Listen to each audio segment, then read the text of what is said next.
Okay, good morning or good afternoon as the case may be. This is a quick demo of the Electro-Harmonix Voice Box, which is a pedal that I got several years ago and have not sold it because it comes in handy for a lot of different things. But I wanted to walk through a few of the settings and how you might use this for voice manipulation instead of software. So I know there's a lot of software programs out there that let you change voices in different ways, and some of them do things that this would not be able to do, but this can do a lot of things too. Just a little note about setup. This is set up with just a regular dynamic mic connected through XLR, and that goes in the one side. Phantom power is not needed since it's a dynamic mic. And then I'm just taking the output with an XLR as well, and that's going over to my preamp and my audio interface and all that stuff. So it's just entered into the chain there. So let me switch over to our close-up so that we can see the actual device here. And it looks a little intimidating at first, but really once you get through the basics, then it's a lot of stuff transfers over for all of these different features here. The very first thing is the blend control. So right now we're not hearing any effect, and that's because blend is all the way off. So now we're just getting the straight signal. But as I turn this into the right side, then I get sort of whatever my current settings are, which may not be that great, so we'll mess around with those. So this controls the amount of effect that's being applied. This button here is going to completely bypass this in one shot, so even if this was on, then I could turn this on and off. The one thing I don't like about many of these stomp box types of effect is the clicky buttons.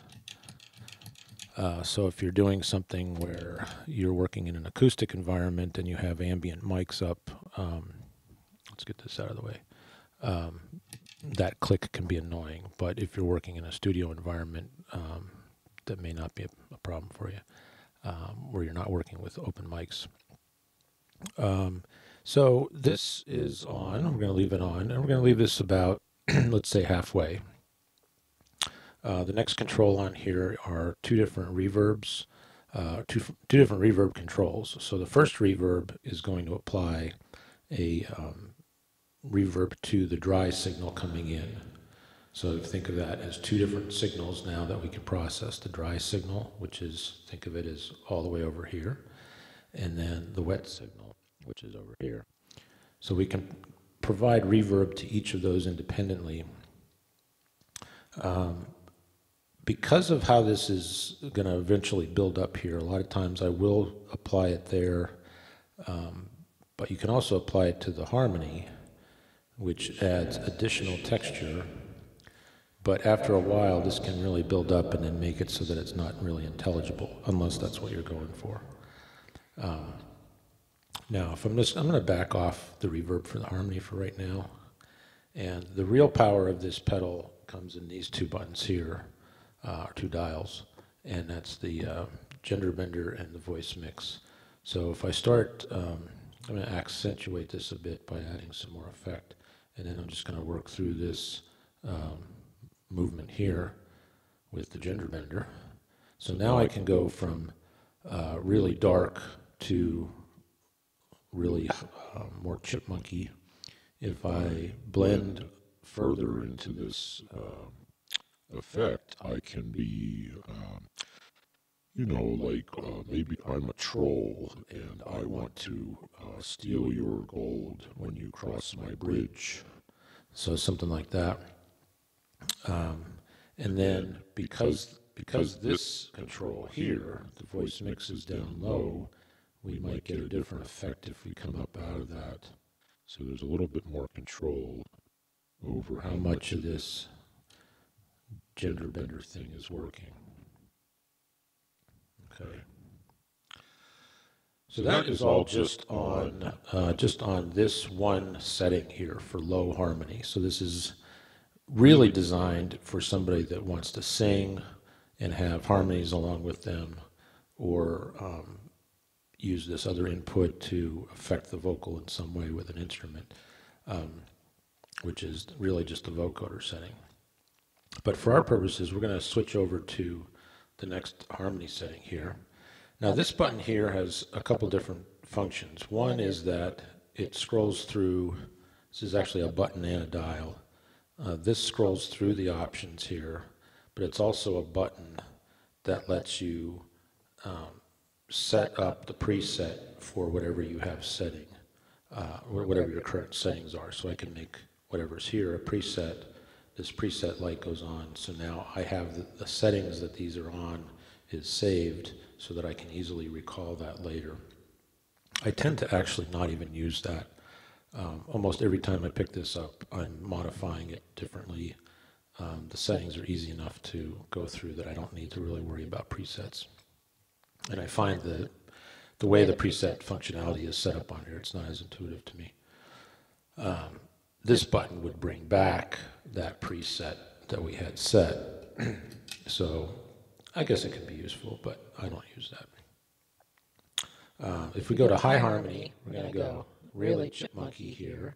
And yeah, we're going to go here and kind of like, you know, maybe I'm like, you know, just like a little kid, and I don't really care about the troll, and I'm just going to cross the bridge. And if he eats me, that's the way it goes. I don't care.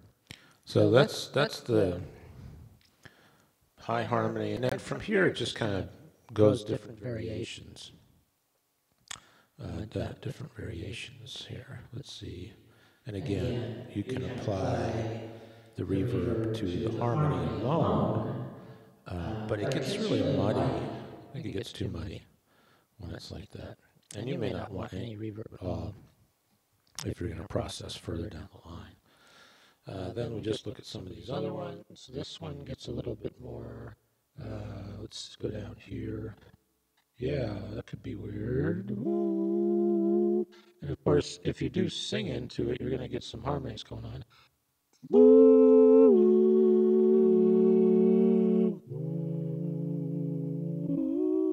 Oops. Yeah, so when you're talking on this, you could, if you keep in mind that it's looking for the tone of your voice, and if you give it extra tone rather than like really, you want to enunciate so that it's clear, but you also want to really project the tone so that you get, Yeah, you get some really, you get the effect of it. Yeah. All right, so then we can just go through some of these. So I think you're getting the idea.